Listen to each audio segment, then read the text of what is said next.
So நீங்க தான் அந்த விக்கி த கல்பிரிட்டா? கல்பிரிட்டா? அதெல்லாம் இல்லைங்க. கல்பிரிட் தான். பின்ன அருண் காலேஜ்லேருந்தே உங்களுக்கு க்ளோஸ் ஃப்ரெண்ட். அவன் கல்யாணத்துக்கு வர முடியாத அளவுக்கு உங்களுக்கு என்ன முக்கியமான வேலை? உங்ககிட்ட சொல்கிறதுக்கு என்னங்க, அப்பாவுக்கு வயசாயிடுச்சு. ஸோ பிஸ்னஸை டேக் ஓவர் பண்ணுறதுக்காக ஊருக்கு போயிருந்தேன். அங்கே கவர்மெண்ட் ஆஃபீஸில் வச்சு செஞ்சிட்டாங்க. ஆஹா, இந்த காரணம்லாம் பத்தாது. கண்டிப்பாக இன்னைக்கு அருண் கிட்ட இருந்து உங்களுக்கு அடிதான். ஐயோ, அதாங்க எனக்கு கொஞ்சம் பயமாக இருக்குது. நீங்கள் எனக்கு கொஞ்சம் சப்போர்ட் பண்ணிங்கன்னா ஹெல்ப்பாக இருக்கும் ப்ளீஸ். அருண் உங்களை பற்றி என்கிட்ட நிறைய சொல்லியிருக்கான். ஆனாலும் நீங்கள் எனக்கு தேர்ட் பர்சன் தானே, நான் ஏன் உங்களுக்கு சப்போர்ட் பண்ணும்? சரி, நான் உங்களுக்கு ஹெல்ப் பண்ணணும்னா நான் என்ன செய்யணும்? இது ஒரு நல்ல கேள்வி. அருண் காலேஜில் ஒரு பொண்ணை லவ் பண்ணானமே, அந்த பொண்ணை பற்றி சொல்லுங்க. பொண்ணா? ஆமாம், அவன் என்கிட்ட சொல்லிட்டான். நீங்கள் சொல்லுங்க.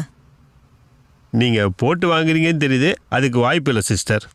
இல்லையே, என்கிட்ட சொன்னா நீ ஒரு பொண்ணை லவ் பண்ணேன்னு. நீங்கள் யார்கிட்டையும் சொல்ல மாட்டேன்னு சொன்னால் நான் ஒரு மேட்டர் சொல்கிறேன். சொல்ல மாட்டேன். ப்ராமிஸ்? ப்ராமிஸ்.